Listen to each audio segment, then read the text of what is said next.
లోక్సభ ఎన్నికల్లో ఈసారి వెనుకబడిన వర్గాలకు ఎక్కువ ప్రాధాన్యమిచ్చే యోచనలో తెలుగుదేశం పార్టీ ఉంది. చిరకాలంగా తమకు వెన్నుదన్నుగా ఉన్న బీసీలకు వీలైనన్ని ఎక్కువ స్థానాలు కేటాయించేలా పార్టీ కసరత్తు చేస్తోంది.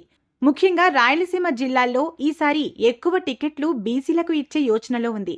లోక్సభ అభ్యర్థులపై తెలుగుదేశం పార్టీ అధినేత చంద్రబాబు దాదాపుగా ఒక స్పష్టతకు వచ్చినట్టు పార్టీ వర్గాలు చెబుతున్నాయి. ఒకరిద్దరు సిట్టింగ్ ఎంపీలను మార్చడం లాంటి ప్రయోగాలు చేసే అవకాశం ఉంది.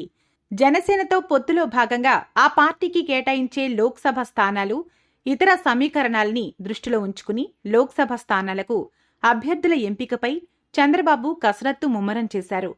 జనసేనకు కేటాయించే లోక్సభ స్థానాలు కోస్తా జిల్లాల్లోనే ఉండబోతున్నాయి.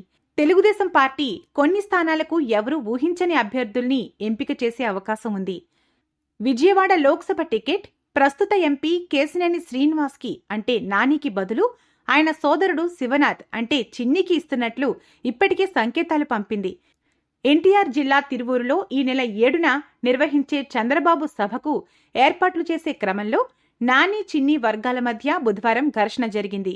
ఎన్నికల తరుణంలో ఇది పార్టీకి మంచిది కాదన్న ఉద్దేశంతో వాటికి తెరదించేందుకు విజయవాడ లోక్సభ టికెట్పై అధిష్టానం పరోక్షంగానైనా స్పష్టత ఇచ్చినట్టు తెలుస్తోంది. అధికారికంగా ప్రకటించకపోయినా విజయవాడ లోక్సభ అభ్యర్థిగా కేశినేని చిన్నిని దాదాపు ఖరారు చేసినట్టే.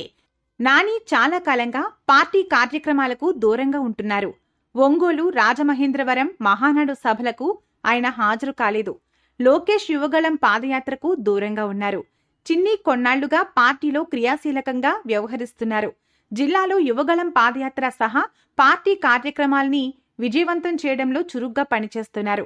నైపుణ్యాభివృద్ధి కేసులో చంద్రబాబు అరెస్టు తర్వాత నాని మళ్లీ పార్టీలో కొంత క్రియాశీలకంగా మారినట్లు కనిపించినా తాజా రాజకీయ పరిస్థితుల్ని, కేడర్ అభిప్రాయాన్ని దృష్టిలో ఉంచుకుని అధిష్టానం చిన్ని అభ్యర్థిత్వంపైనే మొగ్గు చూపింది. తిరువూరు ఘటన నేపథ్యంలో అదే విషయాన్ని నానికి గౌరవప్రదంగా తెలియజేయడం ద్వారా వివాదానికి తెరదించాలని భావించింది. పార్టీ సీనియర్ నాయకులు కొనకళ్ళ నారాయణ, ఆలపాటి రాజేంద్ర ప్రసాద్, నెట్టం రఘురాంలను గురువారం నాని వద్దకు పంపింది. పార్టీలో నానికి సముచిత ప్రాధాన్యం ఉంటుందని, తిరువూరు సభలోనూ ఆయన గౌరవానికి ఢోకా ఉండదని, అదే సమయంలో సభకు ఏర్పాట్లు చేయడంలో చిన్ని క్రియాశీలకంగా వ్యవహరిస్తారని వారు ఆయనకు వివరించినట్లు సమాచారం. చిన్ని హాజరైతే సభకు తాను రానని నాని వారికి స్పష్టం చేసినట్లు తెలిసింది. ఇలాంటి సందేశం పంపడం ద్వారా అధిష్టానం ఉద్దేశం తనకు బోధపడిందని, వచ్చే ఎన్నికల్లో తనకు టికెట్ ఇవ్వట్లేదన్న విషయం అర్థమైందని వ్యాఖ్యానించినట్లు సమాచారం. విజయవాడ లోక్సభ టికెట్ను చిన్నికి ఇవ్వాలని పార్టీ దాదాపు ఏడాది క్రితమే నిర్ణయం తీసుకుంది. ఇప్పుడు సమయం రాబట్టి బయటపెట్టింది. రాయలసీమ జిల్లాల్లో ఎప్పుడూ బీసీలకు ప్రాధాన్యమిచ్చే తెలుగుదేశం పార్టీ గత ఎన్నికల్లో కొంత ప్రయోగం చేసింది. మొత్తం 8 స్థానాలకు గాను 2 ఎస్సీ రిజర్వ్డ్ స్థానాలు పోగా బీసీలకు 1 సీటే కేటాయించింది.